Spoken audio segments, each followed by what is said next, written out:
Those farmers, when they come and farm your land, they're not just stewarding it the way that you want them to steward. They are building a new ecosystem. They are building their business, and if they are practicing regenerative agriculture, they're especially helping with that land. And so if they don't have ownership in it, sometimes it's how much can they actually put into it? Wouldn't it be awesome if you split your land and have them be your neighbor and you can build that relationship with them and diversify that economy? Because it's beyond just that soil and land that they're farming in, but it's really building a more food secure community in your community.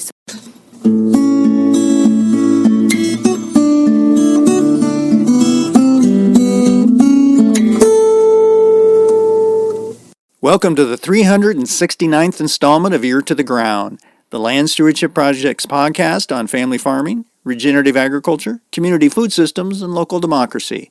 I'm Brian DeVore, editor of the Land Stewardship Letter. For Kazua Berry, farming has always been inextricably linked to food and family.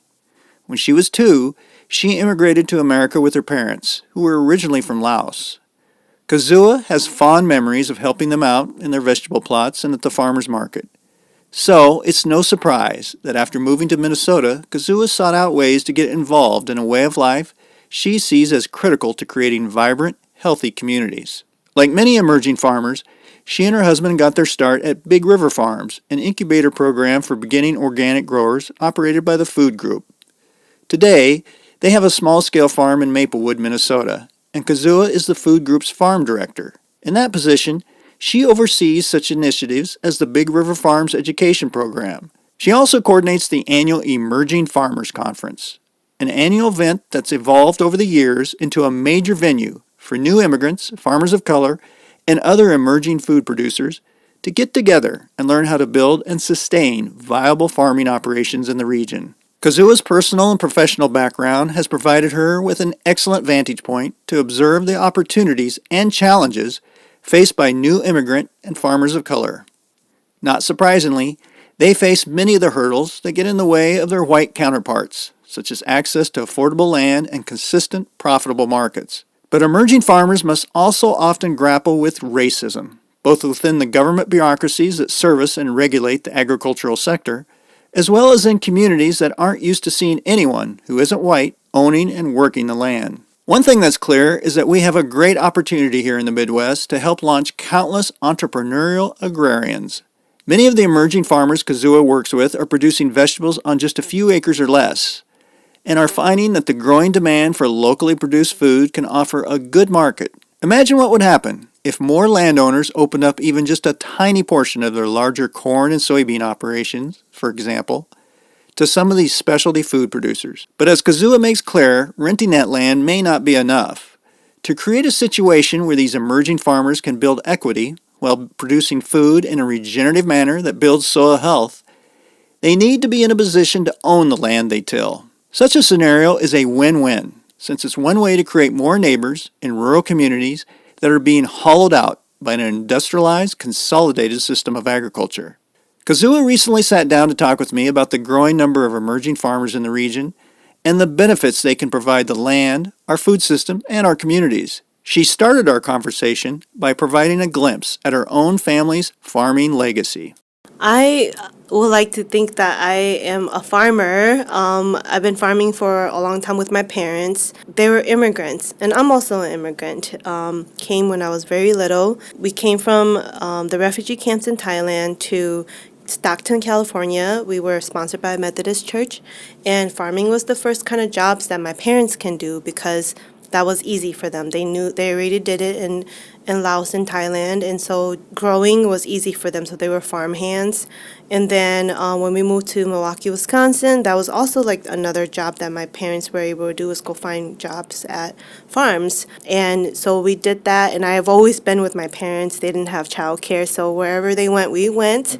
And then my mom, we rented land at a company, and when I say land, it's like a small plot. And I've always... This is vegetable farming. Yep, Yeah. we've always just grown with them, and we sold to like the grocery store. I remember days when I was probably like 6 or 7 years old. We were outside cleaning the mustard greens so we can bundle it, and it was being sold for $1 a bundle. So we would only get like a quarter for every bundle that we sold.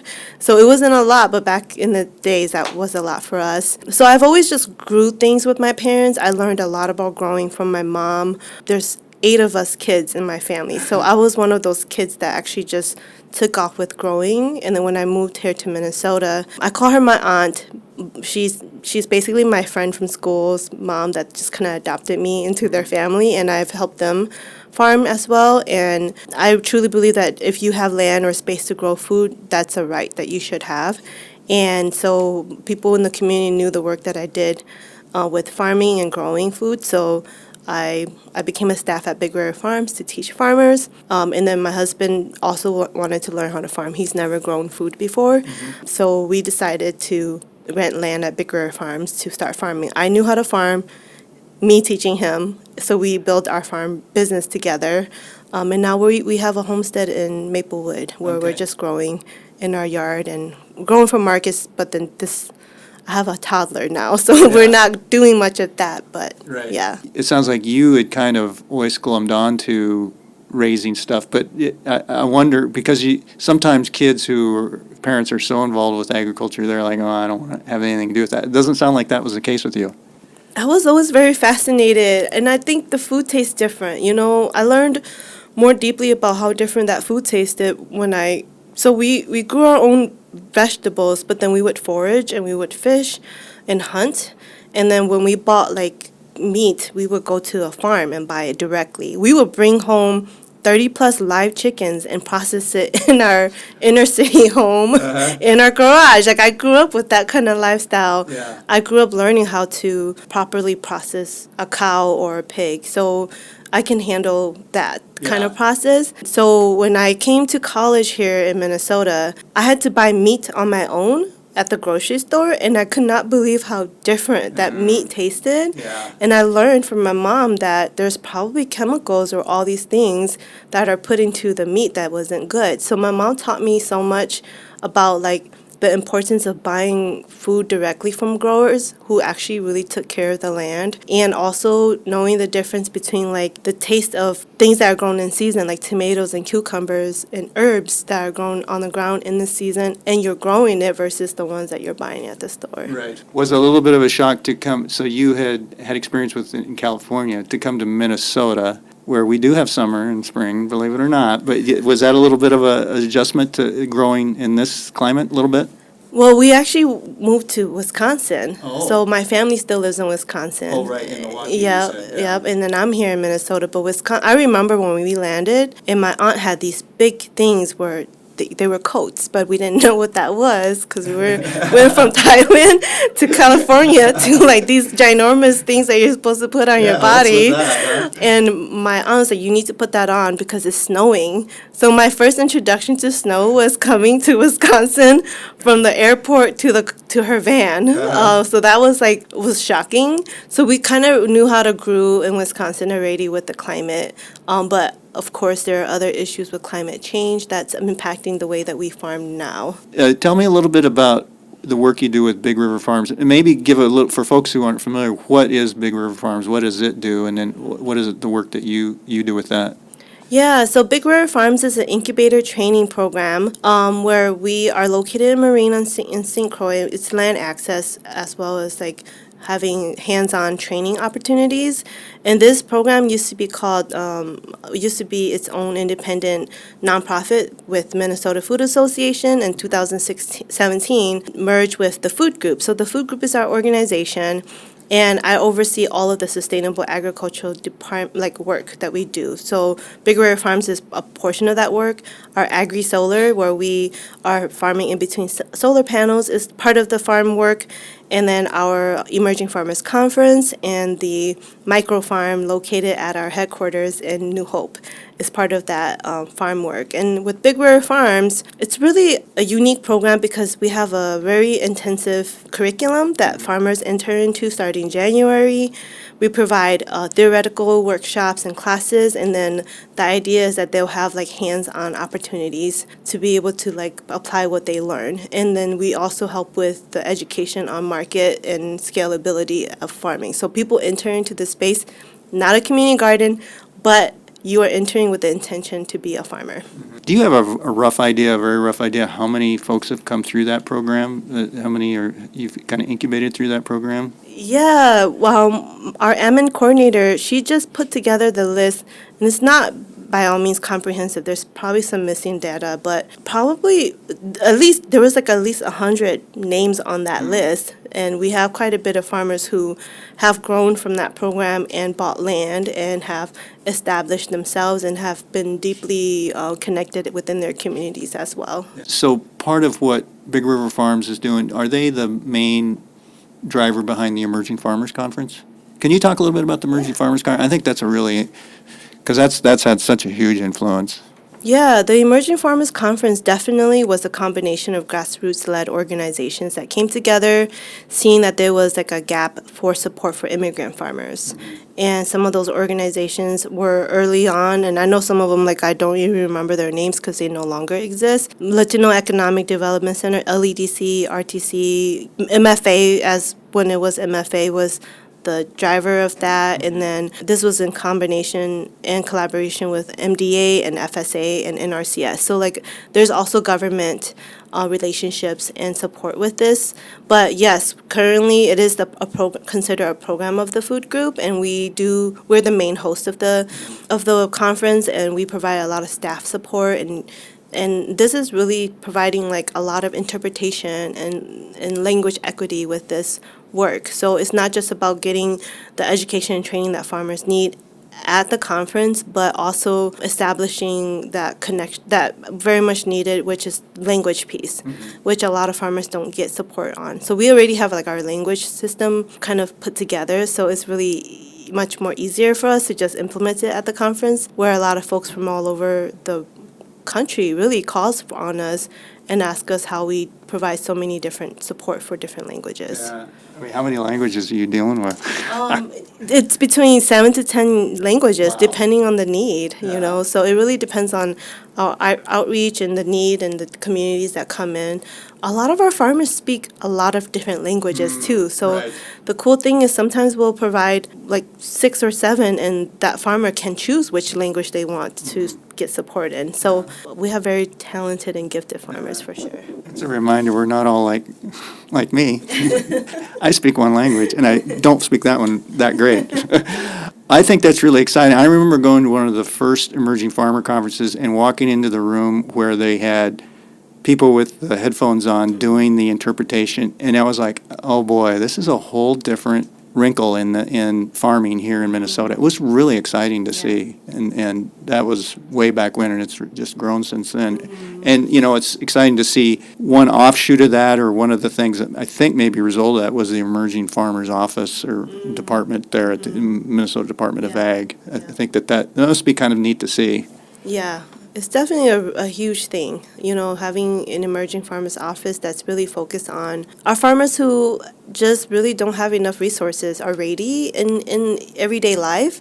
But if you want to enter into farming in itself, there's definitely not enough resources. And so having this office and having priorities be put into supporting beginning farmers or farmers who are wanting to grow into that, or even new farmers who have been farming with their parents, but they want to become independent and farm on their own. Like, all of this matters. I think one of the things that strikes me, either going to the Emerging Farmers Conference or going by the Big River Farms, or just in general some of these meetings we have on land access where folks from a lot of different backgrounds show up, is you really struck at how much, so the narrative in America today is no young people are interested in farming. We've completely found that that's not true through our Farm Beginnings program, for example, which is always filled to capacity. And any of the workshops we have, there's so many young farmers there. I know we don't have all the solutions for those folks, but that just to see that interest must help you get energized for that. Absolutely. It's very motivating. You know, a lot of our Hmong community,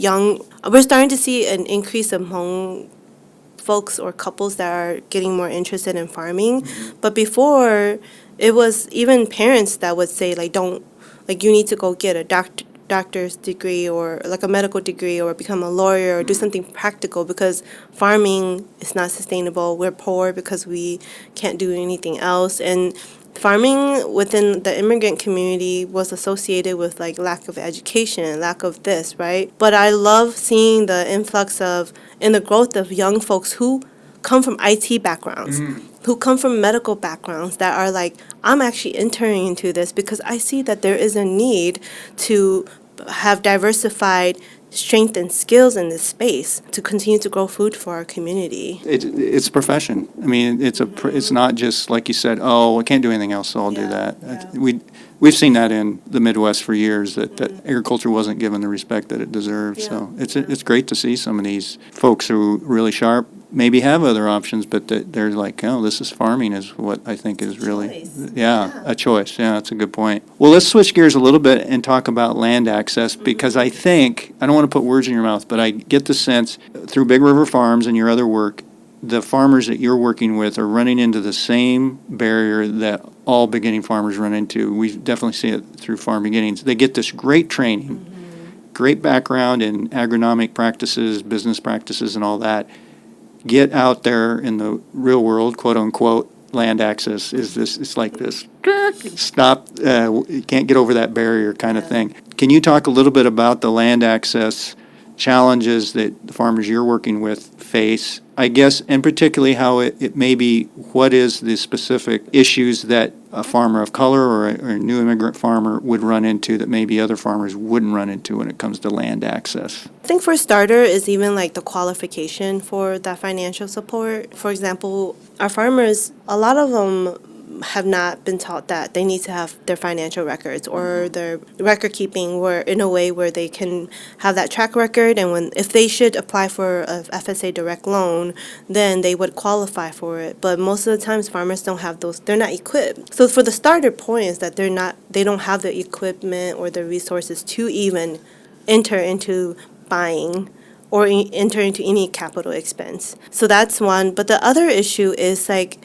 a lot of land near the city is very, very pricey. Yeah. So farmers are kind of forced to go further out, maybe an hour and a half or 2 hours far away. And oftentimes, some of those communities are not accepting of new farmers or farmers who don't look like that community. Right. And another issue is trying to, as a farmer who has kids, like trying to decide if this is the school system I want my kids to enter, or can they even enter into this space? I've heard from plenty of farmers who have to live in those spaces because they bought land where they have shared stories with me about their kids and the racism and all of that they faced with having to have their kids integrate into those systems. And that makes it really challenging for farmers to decide, like, this is me uprooting my family to go into a system where the values are not shared. Right. It plays into a little bit this idea of farming isn't just about learning the practices and learning the business and learning how to market, but you have to look at the quality of life. Absolutely. Kind of in a holistic manner. And if your family isn't happy and you're not happy, and it's just not a community that on the free time that you have when you're not farming that you're not happy in, then that's all part of the package, really. It really, I mean, that must be something you really see. Absolutely. It is a lifestyle. Farming is not something where you, quote unquote, can do part-time. Yeah. We have a lot of our farmers currently in our program. They're working full-time, and then they're going to the farm 20 plus hours in addition to their workload. And I think just thinking through that in itself is a barrier and challenge. It's like, can they transition into being a full-time farmer or a farmer who can farm at scale that provides support?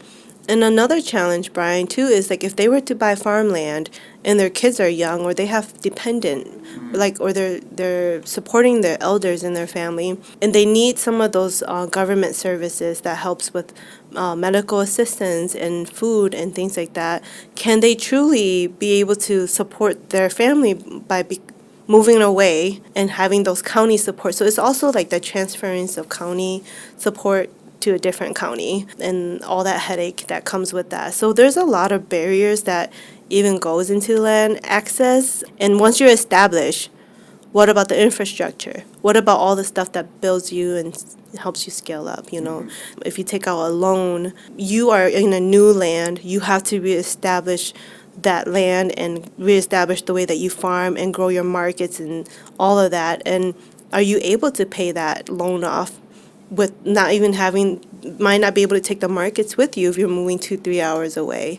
So there's like a whole business thing that becomes very challenging when you're trying to access land. You recently spoke at our family farm breakfast at the Capitol, and I think a really good point you made was you have landowners who reach out to you who have good intentions. They're like, yeah, I'd like to provide access to my land for new immigrants, farmers of color, but I want to rent it. And you were talking about, maybe they have good intentions there, but that could be a little bit of a problem as far as building equity in the long term and some of those other things. Can you talk a little bit about why maybe we need folks to look beyond what access is, and it's not just renting a little piece of their land? Those farmers, when they come and farm your land, they're not just stewarding it the way that you want them to steward. They are building a new ecosystem. They are building their business. If they are practicing regenerative agriculture, they're especially helping with that land. And so if they don't have ownership in it, sometimes it's how much can they actually put into it. But more importantly, asparagus or apples or things like that are perennial, they wouldn't invest in it because they're not going to be able to take it with them. And yes, what if you have your own apples and your own asparagus? Again, those are yours and they're not the farmers.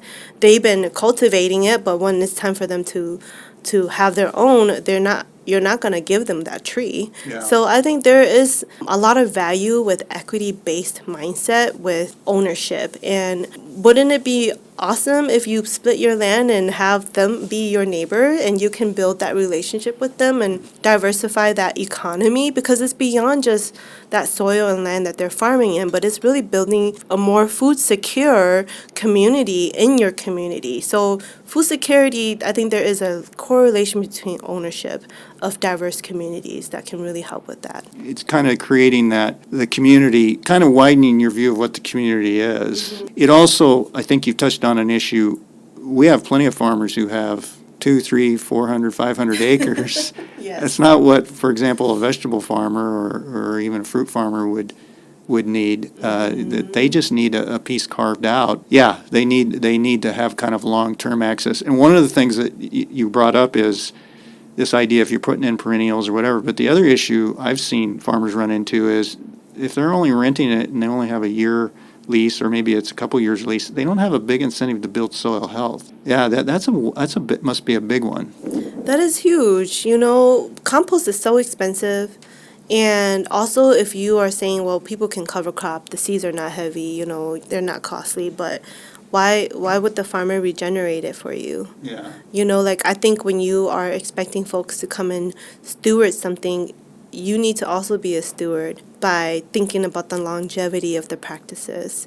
And so I think that is really important, and I hear that too often where farmers are like feeling conflicted because most farmers are on a year-to-year lease, and oftentimes farmers get displaced without even notification of being able to sign on for more years. I want to just encourage landlords or landowners who are transitioning to really think about the kind of legacy that they want to leave and not think about it in a way of like what kind of legacy that they are ashamed of, what kind of legacy that their ancestors have done and they're carrying. I think they should think about the legacy moving forward, which is really supporting the communities of color and our indigenous communities to really create a more diverse system. And even if your name is not known, know that the memories that the wind carries is infinite. And I think that if you're able to help change the food system by transitioning your land to more diverse communities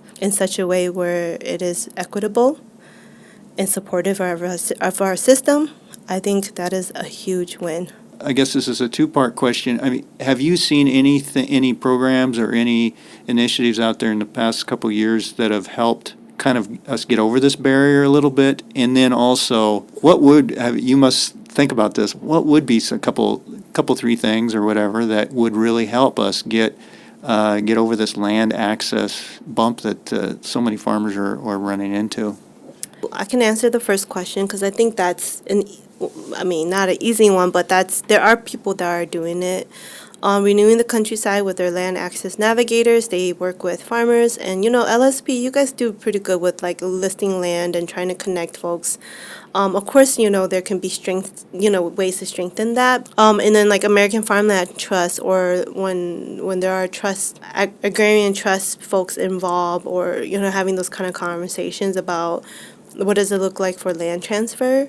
I think those are really important, but one thing that I would like to see is more concrete pathways and things that are happening in a way where it's duplicable or meaningful for farmers, and we're not just having conversations about it. I think we've been having conversations for a very long time. So I think it's time to start creating some solution-oriented, concrete things that can move forward, which I don't really have an answer for that, because I think it really has to do with the landowners within themselves to really dig deep and relinquish some of those land. Yeah, are there like some government programs that have been good lately, or that could something that could be put in place? I mean, you talked about some of the kind of the barriers related to just getting access to basic programs. I mean, one thing I have seen a little bit is there's a little bit more of at some of the NRCS offices, a little bit of a changing view of what is agriculture. It's not just corn and beans. Yeah, I really do think that since a lot of these issues are systemic, that it really does need to take efforts from the administration to acknowledge and to keep it moving.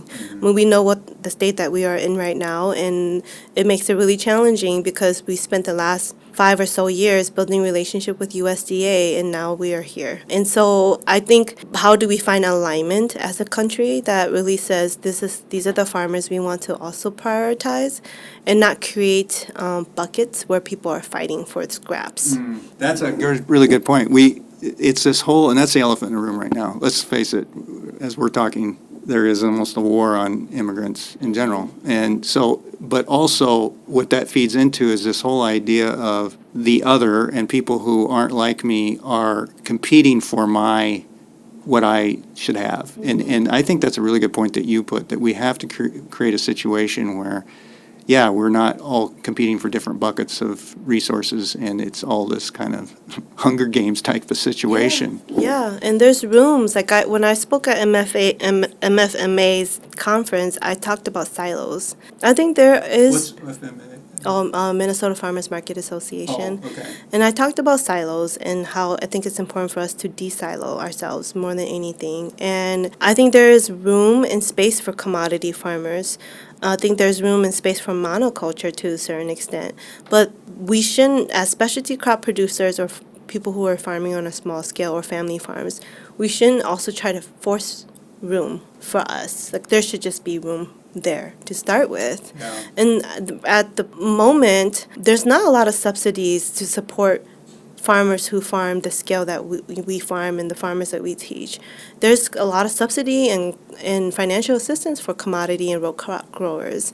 So like really thinking through all those specific systems that are supporting the quote-unquote other farmers, because even a lot of producers enter into this space, especially some of our indigenous communities where they don't identify as farmers because the name within being a farmer itself is a form of colonization. Right. And so really thinking about all of those systems and how do we really put efforts and also create a system to support and elevate the work that actually feeds human beings.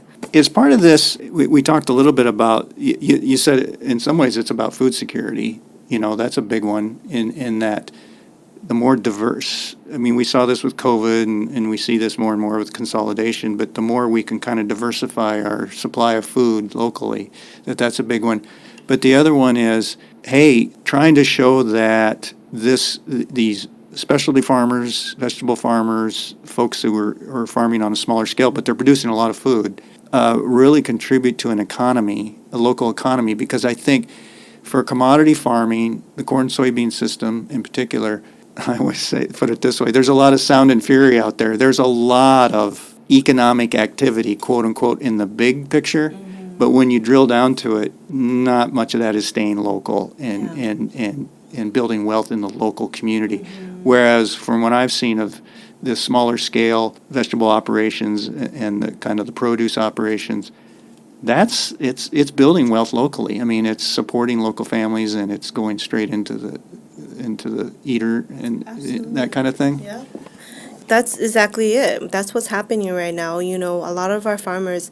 So the one thing that we're running into is teaching farmers about taxes, and our farmers are paying taxes and they are filing their taxes, but when they enter into becoming an LLC or a sole proprietor, like they're naming entities, if the taxing is different, Right. and so it's like a new thing that people are learning. But we have to keep in mind all of that effort is going back into the system. Yeah. I mean, we saw this when COVID hit, where we couldn't like distribute or buy from across state lines, and all the farmers came together, and then there were a lot of community efforts in matchmaking communities that needed food directly from the growers here, and that really helped elevated our ability to access food. Even now at the food group with the egg situation for our affordable grocery, we were able to get eggs and selling them for $2.65 a dozen compared to the stores. Oh my gosh. Because we're buying it from farmers here. Right.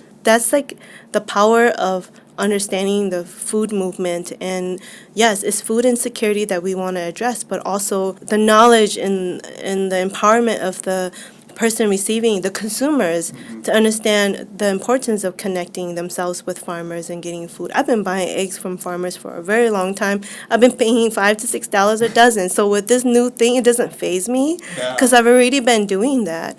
And same thing with honey and all of that. So I think it's really strengthening all the pieces that are interconnected with like consuming the food. I go back to this idea of us, particularly here in the Midwest, we have to re-envision what we consider farming and agriculture is. It's like you're not a real farmer unless you're farming 1,000 acres of corn and beans, and that on a per acre basis, less than an acre, you can produce a lot of food for a lot of people in a small area. Absolutely. We had a farmer who was growing an acre and a half, maybe not even like a full acre and a half. And he was producing so much food. I mean, he easily grossed over 120,000 Wow. on that. Like, but did he do that at the cost of his family, you know, and the stress of all of that? Because it is really hard being a farmer, because he also worked full time. His family worked full time, but still did all of this and was able to move food and help feed our communities. But I think there's that push and pull and tension between farmers, or even like USDA folks not understanding who the farmers are. We also have to abide by very intensive regulation on food safety practices. Right. Just as much as, I mean, maybe even more so than the other commodity growers. You know, we have to do a lot of training and a lot of understanding, like the post-harvest and handling, the regulations. If you're organic, we're organic certified. So the organic practice is really intense and costly for us to do that. So it's costing us a lot of money to be good stewards, but we do it anyways. Yeah. If there's somebody who is interested in getting started farming, particularly if there's somebody who's new to this, fairly new to this country, what's some of their first steps that you would recommend? What is it where, you know, it can be pretty overwhelming. The internet can be a black void of going from one place to another. But what would you've been around long enough, I think you've seen kind of what works and what can kind of save people some heartache and kind of missteps. I would say for starter, there's a lot of free field days or, you know, farm visits that people can attend to even like visually see what's available and what the work is. But more importantly, if they want hands-on stuff, I would say go volunteer with the farmer to learn, like spend a weekend with them so that you know how labor intensive it is. You know, quite a bit of farmers that come to our program, Brian, they've been referred through family or friends or communities because they've come and help at the farm there, and they either love it and they're like, well, I just appreciate the food system and the farmers and I would never want to be a farmer. Or they would love it where they're like, oh, let me learn more about this program so I can enter into this program, because there is a certain amount of commitment that we're asking for farmers as they enter into this program. Right. So it's not for everyone, for sure. Yeah. But those, I promise you, when you come, you will be able to either have a deeper appreciation for the food system, and like the farmers who actually grow the food that you eat, or we will definitely deter you from entering farming as a career path because you would just realize how hard it is. Right. You know, that's the same with Farm Beginnings. We consider it a success if somebody goes through the program and says, you know what, this isn't for me, because we don't want to set them up for failure, you Yeah, know, and yeah. just say, well, yeah, no, anybody can do it. Well, no, not everybody No. can do it. It's not a For good fit for everyone. everybody. So how long have you been doing this with Big River Farms? I'm entering 5 years. 5 years. So, and then you have this extensive background, and your family have always been involved with food production.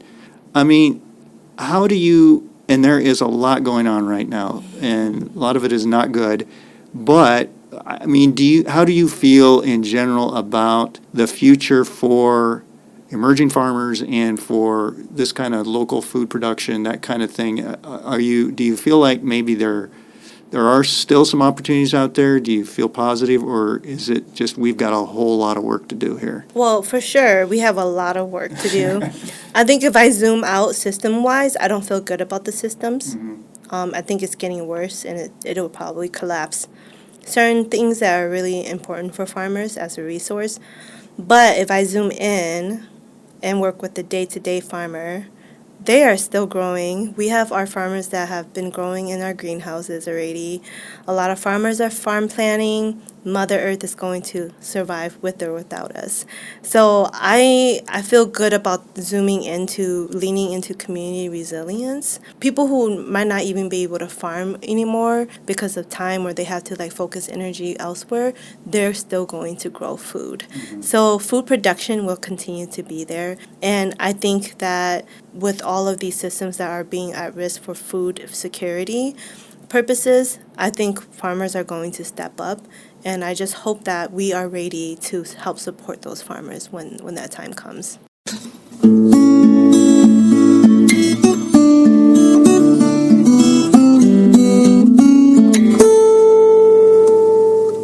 For more information related to helping emerging farmers launch successful operations by, among other things, providing them access to land, see the podcast page for Ear to the Ground episode 369 at landstewardshipproject.org.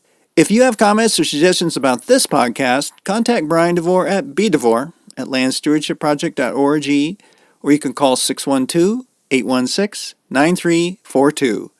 By the way, it helps us greatly if you can give Ear to the Ground a rating on whatever podcast platform you utilize.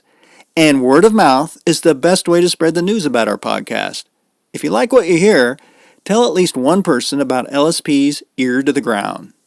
Thanks to Laura Borgendale, Western Minnesota musician, for Ear to the Ground's theme music.